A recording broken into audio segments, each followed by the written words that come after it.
Dear students, आज हम start करने जा रहे हैं कार्बोहाइड्रेट्स में अपना next topic that is disaccharides. ये डाइसैकेराइड्स हमने जब कार्बोहाइड्रेट का इंट्रोडक्शन पढ़ा था तब उसमें भी थोड़ा बहुत देखा था। डाइसैकेराइड्स का मतलब क्या होता है?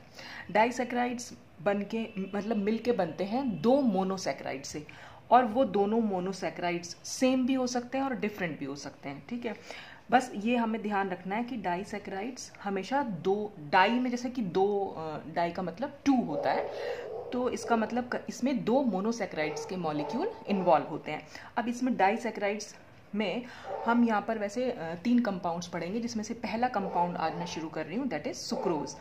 सुक्रोज जिसका ये फॉर्मूला होगा C12H22O11। सुक्रोज को हम केन शुगर भी क्या देते हैं, क्यों? क्योंकि ये शुगर केन यानी गन्ने से हमें मिलती है।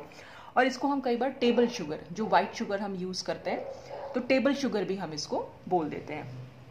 और क्योंकि ये बीट से भी मिलती है तो इसलिए बीट शुगर भी कई बार हम इसको बोल देते हैं। तो आपके यहाँ सिलेबस में इसका स्ट्रक्चर है, हालांकि अब कैसे पूछा जाएगा वो तो इस बार मालूम पड़ेगा, लेकिन अभी तक भी जो जैसे मैंने आपको पहले ही बताया था कि कार्बोहाइड्रेट हमारे यहाँ पहले BSc थर्ड ईयर में हुआ करते थे, तो वहाँ पर ऐसे स्ट्रक्चर बहुत ज़्यादा पूछा नहीं गया, लेकिन हाँ बीच बीच में से इसमें से कई क्वेश्चंस बन सकते हैं, तो इसलिए मैं पूरा स्ट्रक्चर आपको करवा दे रही हूँ। तो स्ट्रक्चर हम कैसे डिड्यूस करेंगे इसका, वही हम इसमें पढ़ने जा रहे हैं। तो जैसे नंबर 1 है, इसमें molecular formula of sucrose is C12H22O11। ठीक है। नंबर 2 है, on hydrolysis with hot dilute acid sucrose yields D glucose and D fructose. तो ये डाइसैकेराइड्स की पहचान भी है कि डाइसैकेराइड्स हाइड्रोलिसिस पर हमेशा 2 मोल्स ऑफ मोनोसैकेराइड्स देते हैं। और जैसा कि मैंने आपको बताया, वो दोनों मोनोसैकेराइड सेम भी हो सकते हैं और डिफरेंट भी। तो सुक्रोज को जब हाइड्रोलाइज करते हैं in presence of dilute acid, तो हमें मिलता है ग्लूकोज और फ्रक्टोज। तो 1 मोल ग्लूकोज का और 1 मोल फ्रक्टोज का। अब क्योंकि सुक्रोज से हाइड्रोलिसिस से हमें ये दो मोनोसैकेराइड्स मिले, तो इससे हमें ये मालूम पड़ता है, this indicates that the sucrose molecule is made up of glucose and fructose. इससे हमें ये मालूम पड़ा कि सुक्रोज जो है वो ग्लूकोज और फ्रक्टोज से मिलकर बना है। तो अगर स्ट्रक्चर आता है सुक्रोज का तो बस यहीं तक आपको लिखना है, फिर ये नीचे का पैराग्राफ मैंने लिखा है वो लिखने की जरूरत नहीं है। लेकिन एक्चुअल में सुक्रोज से जो अब तक क्वेश्चंस पूछे जाते रहे हैं वो ये भी है कि सुक्रोज को हम इनवर्ट शुगर क्यों कहते हैं। तो वो इनवर्ट शुगर हम क्यों कहते हैं, वो हाइड्रोलिसिस में ही इसका आंसर छुपा हुआ है। तो जो नीचे मैंने पैराग्राफ लिखा हुआ है ये इसी का आंसर है कि सुक्रोज को हम इनवर्ट शुगर क्यों कह देते हैं। या ऐसे भी आ सकता है कि भाई सुक्रोज की हाइड्रोलिसिस पर आप शॉर्ट नोट लिखिए, तब भी आप ये पूरा यहाँ से यहाँ तक पैराग्राफ जो है इसमें दे सकते हैं। तो अब सुक्रोज को हम इनवर्ट शुगर क्यों बोल देते हैं, तो वही हम इसमें देखेंगे। तो देखिए, सुक्रोज इज डेक्स्ट्रोरोटेटरी। सुक्रोज का जो सोल्यूशन होता है वो होता है डेक्स्ट्रोरोटेटरी। डेक्स्ट्रोरोटेटरी का मतलब पता होगा आप लोगों को कि जो भी सोल्यूशन जो है प्लेन पोलराइज्ड लाइट के प्लेन को राइट हैंड साइड में या क्लॉकवाइज डायरेक्शन में रोटेट कर देता है, उसको हम बोल देते हैं कि वो डेक्स्ट्रोरोटेटरी है। And it's specific rotation is +66.5 degree. और इसके स्पेसिफिक रोटेशन की वैल्यू से भी हमें मालूम पड़ रहा है कि ये डेक्स्ट्रोरोटेटरी है, क्योंकि जो स्पेसिफिक रोटेशन की वैल्यू है वो प्लस में आ रही है। तो प्लस में आने का मतलब ही होता है कि वो डेक्स्ट्रोरोटेटरी है। अब जो यहाँ से ग्लूकोज और फ्रक्टोज बने उनका सोल्यूशन क्या है, तो डी ग्लूकोज क्या होता है, इज ऑल्सो डेक्स्ट्रोरोटेटरी। क्यों? क्योंकि उसका जो स्पेसिफिक रोटेशन है वो +53 डिग्री होता है। But D fructose has a large negative rotation. अगर डी फ्रक्टोज का जो नेगेटिव रोटेशन है, मतलब स्पेसिफिक रोटेशन जो है वो नेगेटिव है, -92 डिग्री, इसका मतलब डी फ्रक्टोज जो होता है वो लीवोरोटेटरी होता है। ठीक है। Since the fructose has a greater specific rotation than the glucose, the resulting mixture is levorotatory. अब देखिए यहाँ पर हुआ क्या, ये हमारा सोल्यूशन सुक्रोज का था, ये था डेक्स्ट्रोरोटेटरी। जब हाइड्रोलिसिस कराई और ग्लूकोज और फ्रक्टोज बने, तो ग्लूकोज तो होता है डेक्स्ट्रोरोटेटरी और फ्रक्टोज होता है लीवोरोटेटरी। और इन दोनों के जो स्पेसिफिक रोटेशन को अगर हम प्लस कर दें तो जो रिजल्टिंग आंसर आएगा वो होगा -39 डिग्री। क्योंकि आंसर माइनस में आ रहा है, इसका मतलब ये जो मिक्सचर है ये लीवोरोटेटरी बन गया है। तो सुक्रोज पहले डेक्स्ट्रोरोटेटरी था, बाद में वो लीवोरोटेटरी, यानी हाइड्रोलिसिस के बाद वो लीवोरोटेटरी हो गया। तो मतलब रोटेशन उल्टी हो गई उसकी, पहले पॉजिटिव थी फिर वो नेगेटिव हो गई। तो ये जो उल्टा हो जाना होता है इसी को हम बोल देते हैं कि ये इन्वर्जन ऑफ सुक्रोज हो गया है। ऐसे भी शॉर्ट नोट आ सकता है कि इन्वर्जन ऑफ सुक्रोज क्या है। तो इन्वर्जन ऑफ सुक्रोज का मतलब है सुक्रोज के स्पेसिफिक रोटेशन का उल्टा हो जाना, पॉजिटिव वैल्यू से नेगेटिव वैल्यू हो जाना या डेक्स्ट्रो रोटेटरी से लीवो रोटेटरी हो जाना। ठीक है, और यहाँ पर क्यों हुआ लीवो रोटेटरी, क्योंकि जिसका भी स्पेसिफिक रोटेशन जितना ज्यादा होगा सोल्यूशन बिल्कुल वैसा ही हो जाता है। तो यहाँ पर क्योंकि -92 डिग्री, अब ये -92 डिग्री वैसे अपने आप में वैल्यू कम होती है, लेकिन हमें यहाँ प्लस और माइनस नहीं देखना है। प्लस माइनस सिर्फ ये शो कर रहे हैं कि ये डेक्स्ट्रो रोटेटरी और ये लीवो रोटेटरी, हमें वैल्यू देखनी है 53 और 92, क्योंकि 92 जो है 53 से ज्यादा होता है, तो इसलिए जो रिजल्टिंग मिक्सचर है वो माइनस में चला गया है। जैसा इसका स्पेसिफिक रोटेशन है वैसा हो गया है, तो इसका स्पेसिफिक रोटेशन नेगेटिव में है, इसलिए रिजल्टिंग मिक्सचर का स्पेसिफिक रोटेशन भी नेगेटिव हो गया है। ठीक है, तो इसलिए इसी को हम इन्वर्जन ऑफ सुक्रोज बोल देते हैं।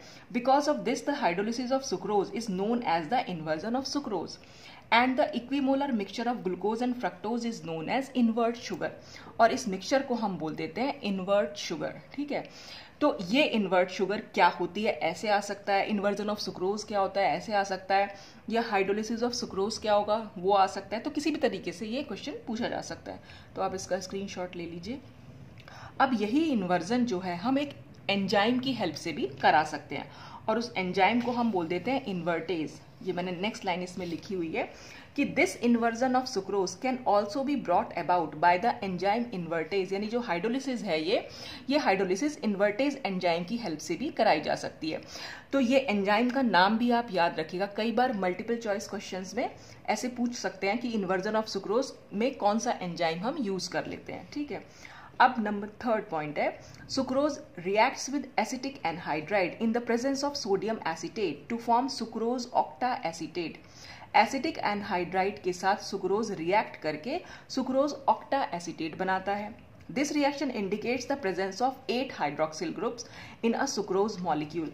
ये रिएक्शन भी मैंने आपको मतलब इस टाइप की कई बार कराई है कि जब भी हमें किसी कार्बोहाइड्रेट में ये पता लगाना हो कि उसमें कितने हाइड्रोक्सिल ग्रुप हैं, तो हम उसकी एसिटिक एनहाइड्राइड से रिएक्शन करा देते हैं, यानी उसका एसिटाइलेशन करा देते हैं।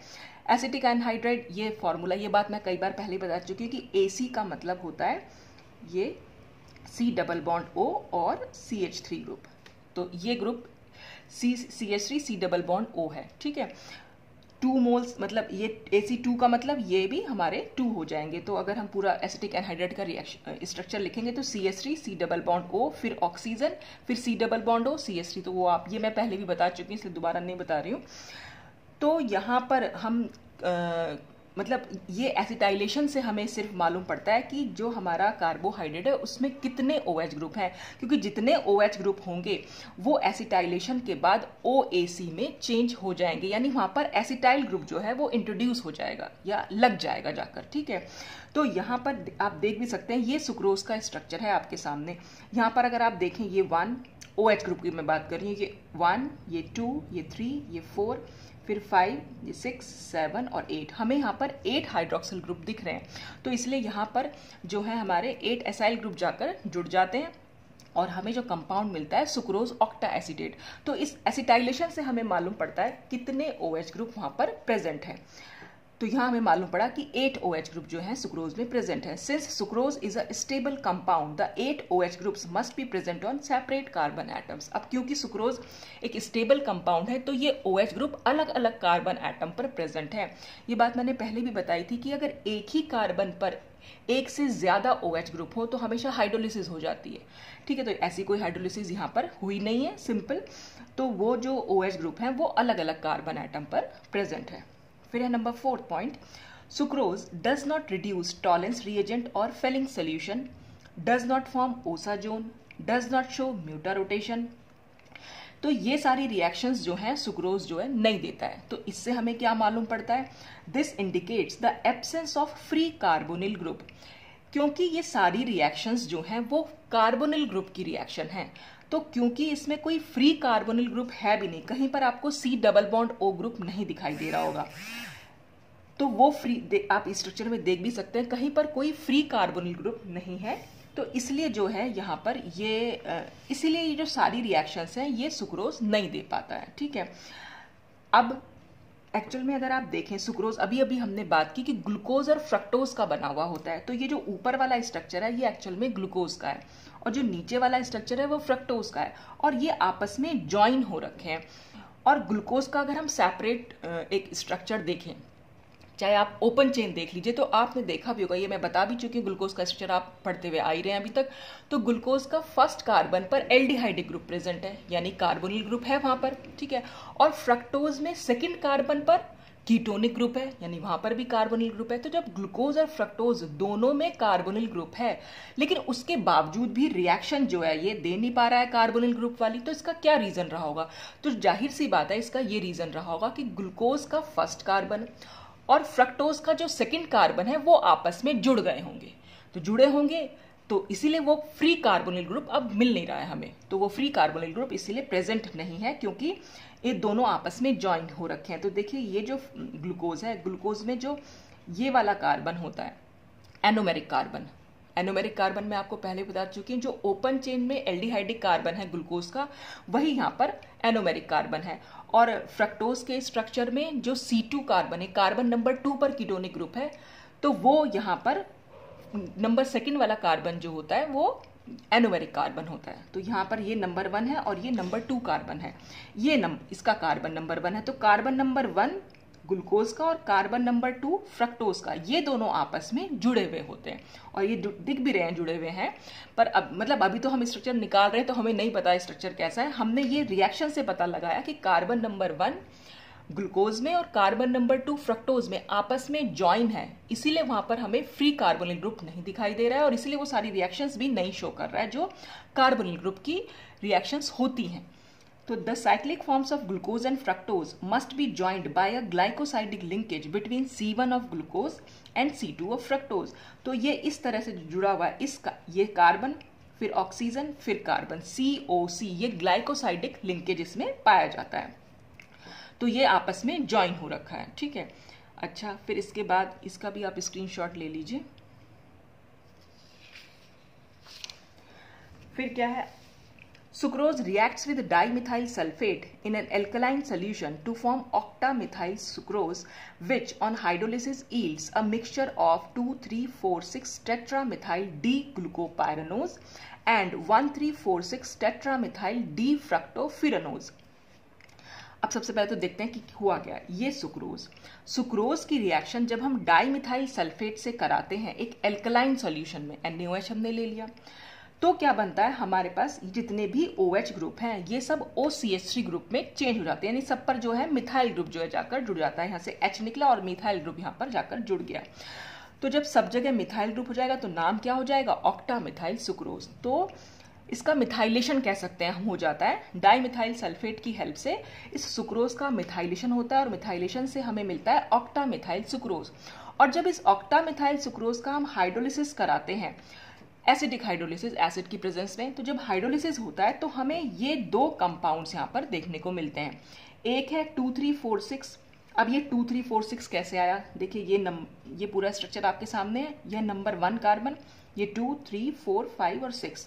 अब हम देखते हैं 2,3,4,6 टेट्रामिथाइल, इसका मतलब इन 4 पोजीशन पर मिथाइल ग्रुप जुड़ा हुआ है। देखिए 2 नंबर पर ये मिथाइल ग्रुप है, 3 नंबर पर मिथाइल ग्रुप है, 4 नंबर पर मिथाइल ग्रुप है और 6 नंबर पर मिथाइल ग्रुप है। तो इसलिए 4 मिथाइल ग्रुप हुए, तो 2,3,4,6 टेट्रामिथाइल डी ग्लूकोपायरानोज, क्योंकि ये ग्लूकोज जैसा ही तो स्ट्रक्चर है, सिर्फ यहाँ पर CH3 तो हो रखा है, तो इसीलिए इसका नाम मिथाइल डी ग्लूकोपायरानोज आया। अगर यहाँ पर हम CH2OH कर देंगे, सब जहाँ भी CH3 है उसको हटा के अगर हम H लिख देंगे तो क्या हो जाएगा, ये ग्लूकोज का स्ट्रक्चर बन जाएगा। तो ये यहाँ पर टेट्रामिथाइल डी ग्लूकोपायरानोज है, ठीक। अच्छा, और ऐसे ही हमने, अच्छा यहाँ पर मैंने अभी ये इस तरह से बना रखा है, ये क्यों बना रखा है बताऊंगी मैं अभी आपको। पहले हम इसका नाम देख लेते हैं। ये है 1,3,4,6, तो यहाँ पर जो 1,3,4,6 पोजीशन है वहां पर मिथाइल ग्रुप होगा। तो देखिए यहाँ पर मैंने 2 लिखा हुआ है, 1 नहीं लिखा हुआ है। 1 क्या है, इस OH की, मतलब इस कार्बन से हमारा ऐसे एक बॉन्ड जा, जैसे हम यहाँ देख सकते हैं, ये यहाँ देख लीजिए, ये कार्बन से ऐसे बॉन्ड जा रहा है। तो एक कार्बन है CH2O, CH3 तो है ही, ठीक है।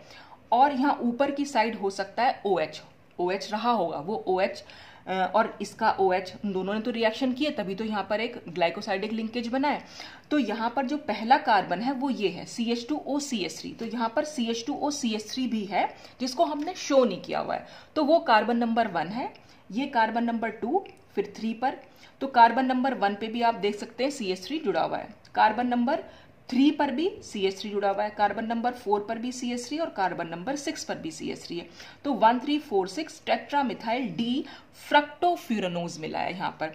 अब ये दो कंपाउंड हमें क्या शो कर रहे हैं? तो this indicates that the glucose unit in sucrose has a pyranose form and the fructose unit the furanose form. यहां से हमें ये बात मालूम पड़ रही है, जो इसका ग्लूकोज वाला पार्ट है वो पायरानोज रिंग की तरह प्रेजेंट है, पायरानोज फॉर्म में प्रेजेंट है, और जो फ्रक्टोज वाला पार्ट है वो फ्यूरानोज फॉर्म में प्रेजेंट है। ये मैंने आपको पहले भी बताया था पायरानोज और फ्यूरानोज फॉर्म क्या होती है।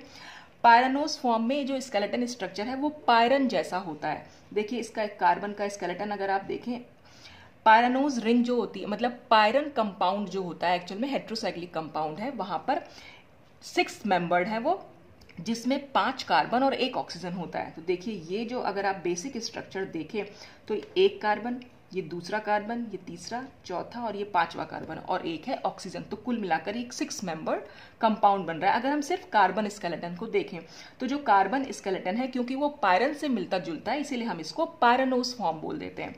और अगर हम यहाँ देखें फ्यूरानोज फॉर्म क्या होती है, फ्यूरानोज फॉर्म जो है बेसिक कार्बन स्केलेटन है वो फ्यूरान से मिलता हुआ है, वो भी एक हेट्रोसाइक्लिक कंपाउंड है। फ्यूरान एक 5 मेंबर्ड रिंग होती है जिसमें 4 कार्बन होंगे और 1 ऑक्सीजन। देखिए यहाँ पर 1 ऑक्सीजन तो ये है ही, 4 कार्बन कैसे, 1 कार्बन ये है, दूसरा कार्बन ये, तीसरा कार्बन ये, चौथा कार्बन ये, तो 4 कार्बन है और 1 ऑक्सीजन, तो 5 मेंबर्ड रिंग होती है फ्यूरान। तो फ्यूरान से क्योंकि इसको लिया गया है तो इसलिए हम इसको फ्यूरानोज फॉर्म बोल देते हैं। तो हमें ये मालूम पड़ता है कि फ्रक्टोज जो है वो फ्यूरानोज फॉर्म में है और ग्लूकोज जो है वो पायरानोज फॉर्म में है। ठीक है, ये इस रिएक्शन से हमें मालूम पड़ा, क्योंकि हमारे जो लास्ट में कंपाउंड हमें मिले उनका जो बेसिक स्ट्रक्चर स्केलेटन हमने देखा, वहां से हमें मालूम पड़ा कि एक पायरानोज फॉर्म है, दूसरी फ्यूरानोज फॉर्म है।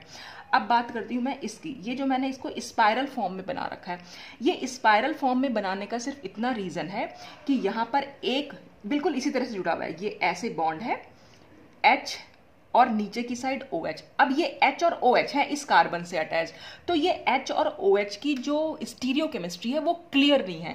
ये OH ऊपर भी हो सकता है और ये OH नीचे भी हो सकता है। मतलब जो मैंने यहां बना रखा है, ये इस तरह से जो बना रखा है, ये H और OH हो सकता है, या फिर ये OH और H भी हो सकता है। मतलब कहने का कि ये एनोमेरिक कार्बन पर ये H और OH की स्टीरियोकेमिस्ट्री क्लियर नहीं कर रखी है। ये अल्फा फॉर्म भी हो सकती है, ये बीटा फॉर्म भी हो सकती है, कुछ भी हो सकता है, ये अभी हमें क्लियर नहीं। अभी हम आगे रिएक्शन कराएंगे तो हम पता लगाएंगे कि आखिर ये OH कहाँ जुड़ा हुआ है। और ठीक ऐसे ही इस कार्बन पर भी है, इस कार्बन पर जुड़ा हुआ है एक तो OH और दूसरा है ग्रुप CH2OCH3। तो अभी हमें यहाँ नहीं पता, यहाँ पर ऐसा भी हो सकता है कि OH नीचे हो और CH2OCH3 ऊपर हो, या फिर OH ऊपर हो और CH2OCH3 नीचे हो। तो यहाँ पर जब स्टीरियोकेमिस्ट्री, आप कभी भी आगे जाके भी देखेंगे, जब स्टीरियोकेमिस्ट्री हमें क्लियर नहीं होती तो हम उसे स्पाइरल बॉन्ड से बना देते हैं।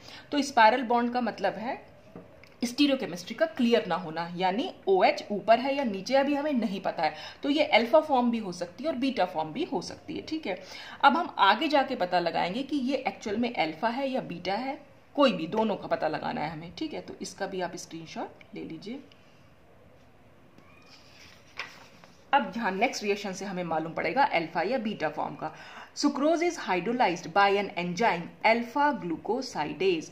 तो सुक्रोज का हाइड्रोलिसिस एक तो इन्वर्टेज से हो गया, दूसरा हम इससे भी कर सकते हैं, अल्फा ग्लूकोसाइडेज से कर सकते हैं, लेकिन बीटा ग्लूकोसाइडेज से नहीं हो सकता, जिससे हमें यह मालूम पड़ रहा है which indicates that the glucose unit has a alpha configuration, कि ग्लूकोज यूनिट का जो अल्फा कन्फिग्रेशन है कंफर्म हुआ। क्यों? क्योंकि सुक्रोज का हाइड्रोलिसिस सिर्फ अल्फा ग्लूकोसाइडेज से हो रहा है। बीटा ग्लूकोसाइडेज से होता तो इसका मतलब ग्लूकोज यूनिट का बीटा कन्फिग्रेशन होता, क्योंकि ये स्पेसिफिक एंजाइम्स होते हैं। अल्फा ग्लूकोसाइडेज जो होता है ये पर्टिकुलर एंजाइम है अल्फा कन्फिग्रेशन वाले ग्लूकोज के लिए, और बीटा ग्लूकोसाइडेज जो है वो बीटा कॉन्फ़िगरेशन वाले के लिए होता है। तो क्योंकि जब इससे हाइड्रोलाइज हो रहा है, इससे नहीं हो पा रहा है, इसका मतलब ग्लूकोज यूनिट में अल्फा कॉन्फ़िगरेशन, और अल्फा कॉन्फ़िगरेशन का मतलब ये हुआ उसमें H ऊपर है और OH नीचे है ग्लूकोज में, ठीक है। Sucrose is also hydrolysed by the enzyme sucrase. Sucrose जो है उसका हाइड्रोलिसिस सुक्रेज एंजाइम से भी हो सकता है, which hydrolysis beta but not alpha fructofuranosides. अब सुक्रेज जो है वो भी एक स्पेसिफिक एंजाइम है जो सिर्फ अल्फा फ्रक्टोफिरोनोसाइड्स को ही हाइड्रोलाइज करता है, बीटा फ्रक्टोफिरोनोसाइड को हाइड्रोलाइज नहीं करता। तो इससे हमें क्या मालूम पड़ा, this indicates that the fructose unit has beta configuration. यहां से हमें मालूम पड़ा कि फ्रक्टोज का तो बीटा कॉन्फ़िगरेशन है और ग्लूकोज का जो है वो अल्फा कॉन्फ़िगरेशन है। अगर फ्रक्टोज का बीटा कॉन्फ़िगरेशन है, इसका मतलब इसमें जो एनोमेरिक कार्बन है उसमें OH ऊपर की साइड होगा। अब देखिए, ये सुक्रोज का स्ट्रक्चर, हमें ये सारे एविडेंसेस हमने लगाए और हमने फिर ये सुक्रोज का स्ट्रक्चर बना लिया, ठीक है। ग्लूकोज यूनिट का पायरनोज फॉर्म बनाई, फ्रक्टोज की फिरनोज फॉर्म बनाई, कार्बन नंबर 1 और कार्बन नंबर 2 को जोड़ दिया। अब देखिए, अगर मैं इतना पोर्शन आपके सामने ऐसे छोड़ दूं, ये तो ये ऊपर वाली यूनिट क्या है, ये जो नीचे बॉन्ड जा रहा है, अगर यहां पर मैं OH लगा दूं तो OH जब नीचे की साइड होता है, ये ग्लूकोज का स्ट्रक्चर बन के आ गया, तो कौन सी ग्लूकोज बनेगी, अल्फा ग्लूकोज बनेगी, ठीक है। और अगर मैं इसको ऐसे छुपा लूं, ये वाला अगर आप इस तरह से देखें, तो ये फ्रक्टोज का स्ट्रक्चर बना और फ्रक्टोज की फिरनोज फॉर्म बनी, क्योंकि हमने 5 मेंबर रिंग बनाया और क्योंकि बीटा कॉन्फ़िगरेशन हमें मालूम पड़ा है, तो CH2OH इसमें नीचे रहेगा और OH जो है वो ऊपर की साइड रहेगा। तो इसका OH नीचे है, इसका OH ऊपर है। अब दोनों के बीच में क्योंकि ग्लाइकोसाइडिक लिंकेज बना है, और ग्लाइकोसाइडिक लिंकेज मैंने लास्ट वीडियो में डिस्कस भी किया था, हम कैसे बना देते हैं, कंडेंसेशन रिएक्शन हो जाती है, ऊपर वाला OH और नीचे वाला OH दोनों में रिएक्शन होगी, वाटर का मॉलिक्यूल निकल जाएगा। जब वाटर का मॉलिक्यूल निकलेगा तो खाली ऑक्सीजन बचेगी, तो ऑक्सीजन के थ्रू ये वाली एनोमेरिक कार्बन ग्लूकोज की और फ्रक्टोज की एनोमेरिक कार्बन, ग्लूकोज में एनोमेरिक कार्बन कार्बन नंबर 1 होती है और फ्रक्टोज में एनोमेरिक कार्बन कार्बन नंबर 2 होती है। एनोमेरिक कार्बन वही होती है जो ओपन चेन में, जहां पर कार्बोनिल ग्रुप प्रेजेंट होता है। ओपन चेन में ग्लूकोज में कार्बन नंबर 1 पर एल्डिहाइडिक ग्रुप प्रेजेंट होता है और फ्रक्टोज में कार्बन नंबर 2 पर कीटोनिक ग्रुप प्रेजेंट होता है, ठीक है। तो इसलिए ये एनोमेरिक कार्बन बन जाती है जब हम इसका साइक्लिक स्ट्रक्चर बना देते हैं। तो ये सब एनोमर्स में पहले भी डिस्कस कर चुकी हूँ। ओपन चेन से आप साइक्लिक स्ट्रक्चर कैसे बनाएंगे वो भी आप पहले वीडियो में देख चुके होंगे, तो वहां से ये सब लिया हुआ है। तो ये हमारा कंप्लीट जो है सुक्रोज का स्ट्रक्चर हमारा निकल के आया, जिसमें पहली वाली यूनिट है ग्लूकोज यूनिट और इसको हम कह सकते हैं ग्लूकोपायरनोज रिंग, और नीचे वाली है फ्रक्टोज यूनिट जिसको हम कह सकते हैं फ्रक्टोफिरनोज रिंग, और जो ये COC है ये पूरा होता है ग्लाइकोसाइडिक लिंकेज। अब इसका नाम कैसे लिखेंगे, मैंने बताया था आपको, जो कार्बन अटैच्ड होती हैं बस उसी नाम से हम उसका नाम दे देते हैं। यहाँ पर एनोमेरिक कार्बन नंबर 1 और ये भी इसकी एनोमेरिक कार्बन है नंबर 2, तो कार्बन नंबर 1 और कार्बन नंबर 2, तो 1-2 ग्लाइकोसाइडिक लिंकेज होता है। अब ये अल्फा होता है या बीटा, तो ये हम कैसे पता लगाएंगे, वो भी हम एनोमेरिक कार्बन से ही पता लगाते थे, ये बात मैंने आपको लास्ट वीडियो में बताई थी। अब क्योंकि इसमें दोनों ही एनोमेरिक कार्बन है, तो ग्लाइकोसाइडिक लिंकेज में जो ग्लूकोज की साइड है वो अल्फा होता है, क्योंकि ग्लूकोज की अल्फा फॉर्म है, और फ्रक्टोज की साइड ये बीटा होता है। तो आप इसको ऐसे भी लिख सकते हैं कि अल्फा 1 बीटा 2 ग्लाइकोसाइडिक लिंकेज इसमें होता है, ठीक है। तो ये भी आप ध्यान रखिएगा कि नॉर्मली हम 1,4 ग्लाइकोसाइडिक लिंकेज की बात करते हैं, 1,6 ग्लाइकोसाइडिक लिंकेज भी होता है, लेकिन वो पॉलीसैकेराइड्स में होता है, तो उसकी हम बात नहीं कर रहे हैं। तो यहाँ पर सुक्रोज में स्पेशली आप याद रखिएगा कि 1-2 ग्लाइकोसाइडिक लिंकेज होता है। और इसमें एक चीज याद रखने वाली ये भी है कि फ्रक्टोज यूनिट जो होती है वो फिरनोज फॉर्म में होती है। ये मैंने आपको जब फ्रक्टोज का स्ट्रक्चर समझाया तब भी बताई थी कि सुक्रोज में फ्रक्टोज यूनिट जो होती है वो फिरनोज फॉर्म में होती है। तो काफी सारे मल्टीपल चॉइस क्वेश्चन भी बन सकते हैं इसमें, तो ये सब चीजें आपको पता होगी तो आप इजीली वहां पर जवाब दे सकते हैं। और इसका अगर हम पूरा नाम देखें तो क्या हो सकता है, अल्फा डी ग्लूकोपायरनोसिल, बीटा डी फ्रक्टोफिरनोसाइड। मतलब क्या है, ग्लूकोपायरनोज में जो हम पहले नाम लिखेंगे उसमें पैरानोज का ई हटाकर बस उसकी जगह YL लिख देंगे, और जब हम सेकंड नाम लिखेंगे तो वो भी जैसे फ्यूरानोज है तो ई हटाकर IDE लिख देंगे, और फ्रक्टोफ्यूरानोज क्योंकि फ्रक्टोज जो है वो फ्यूरानोज की तरह है और ग्लूकोज जो है वो पायरानोज फॉर्म में है। तो जो पहले लिखेंगे बस उसमें YL लगाना है और बाद में जो लिखेंगे उसमें IDE लगाना है। तो आप इसको इस वाले नाम को पहले लिख सकते हैं, इसको नाम को बाद में भी लिख सकते हैं। जैसे इसका नाम ये भी हो सकता है बीटा डी फ्रक्टोफ्यूरानोसिल अल्फा डी ग्लूकोपायरानोसाइड। चाहे तो आप ये नाम और चाहे आप ये नाम, ये नाम भी एक बार ध्यान रख लीजिएगा कैसे हो सकता है, इस नाम पर भी कोई क्वेश्चन बन सकता है। तो आप इसका स्क्रीनशॉट ले लीजिए। तो इस तरह से हम सुक्रोज का स्ट्रक्चर निकाल सकते हो। स्ट्रक्चर जो है वो यहाँ पर कंप्लीट होता है। इसके अलावा एक छोटी सी इसमें और है कि इसका फर्मेंटेशन ऑफ सुक्रोज कैसे करते हैं। तो फर्मेंटेशन ऑफ सुक्रोज कैसे हम ईस्ट की हेल्प से कर देते हैं सुक्रोज का। अब ईस्ट में हमें दो टाइप, ईस्ट क्या होता है, एक फंगस होती है जो फर्मेंटेशन के काम आती है, ठीक है। उस ईस्ट में इन्वर्टेज एंजाइम भी है, उस ईस्ट में जाइमेज एंजाइम भी है। तो उस ईस्ट में जो इन्वर्टेज एंजाइम प्रेजेंट होता है वो सुक्रोज को पहले ग्लूकोज और फ्रक्टोज में तोड़ देता है, ठीक है। फिर ये ग्लूकोज और फ्रक्टोज कुछ भी हम ले सकते हैं। तो जो उसी ईस्ट में क्योंकि जाइमेज एंजाइम भी प्रेजेंट है वो इन ग्लूकोज या फ्रक्टोज को इथाइल अल्कोहल और कार्बन डाइऑक्साइड में तोड़ देता है। तो ये फर्मेंटेशन इसकी रिएक्शन है। तो कई बार फर्मेंटेशन ऑफ सुक्रोज से अगर आ जाए या कौन से एंजाइम हम यूज करते हैं तो वो आपको यहाँ पर पता होने चाहिए। इसके अलावा एक लाइन इसमें ध्यान रखिएगा, sucrose is a non reducing sugar. यही बाकी जितनी भी हम शुगर पढ़ेंगे डाइसैकेराइड्स में वो सब रिड्यूसिंग होंगी, लेकिन सुक्रोज जो होती है वो नॉन रिड्यूसिंग शुगर होती है। क्यों? क्योंकि ये फेलिंग सोल्यूशन और टॉलेंस रिजेंट को रिड्यूस नहीं कर पाती। अब क्यों रिड्यूस नहीं कर पाती? जैसा कि आप इस स्ट्रक्चर में देख सकते हैं, इसके पास कोई फ्री एल्डिहाइडिक ग्रुप है ही नहीं, कोई फ्री कार्बोनिल ग्रुप। यहाँ पर एल्डिहाइड जनरली टॉलेंस रिएजेंट या फिलिंग सोल्यूशन को रिड्यूस कर सकते हैं। तो एल्डिहाइडिक कोई कार्बन मतलब एल्डिहाइडिक ग्रुप ही प्रेजेंट नहीं है, क्योंकि ग्लूकोज का जो एल्डिहाइडिक ग्रुप है वो तो जब हमने रिंग स्ट्रक्चर बनाया तभी खत्म हो गया था, और वो फिर यहाँ सेकेंड कार्बन, ये मतलब सब कुछ जुड़ा हुआ है आपस में। तो कहीं पर भी आपको कोई फ्री एल्डिहाइडिक ग्रुप नहीं दिखाई दे रहा है या फ्री कार्बोनिक ग्रुप हमें नहीं दिख रहा है, इसलिए यहाँ पर जो है ग्लूकोज जो है वो नॉन रिड्यूसिंग शुगर होती है। तो ये सब कुछ था आज सुक्रोज के बारे में, ठीक है। अब हमारे पास सिर्फ दो डाइसैकेराइड्स बचे हैं, लैक्टोज और माल्टोज। तो बस इसी को हम नेक्स्ट वीडियो में डिस्कस कर लेंगे। आज के लिए बस इतना ही। Thanks for watching.